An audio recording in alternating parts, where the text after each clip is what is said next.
ఓం నమ శివాయ. ఈరోజు టాపిక్ వచ్చేసి మరుగుమందు గురించి మనం చెప్పుకుందాము.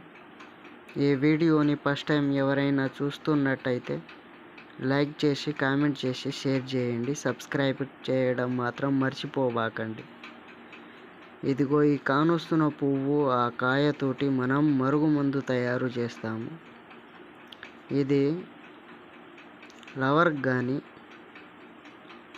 భార్యాభర్తలకు కానీ ఎవరైతే మన మాట వినరో వాళ్లకు ఈ మరుగుమందు ఒక్కసారి ఉపయోగిస్తే చాలు. దాని తర్వాత మీ వెనకాల కుక్క పిల్లలాగా జీవితకాలం తిరుగుతారు. ఈ మరుగుమందు అనేది చెడుకి మాత్రం ఉపయోగించకూడదు.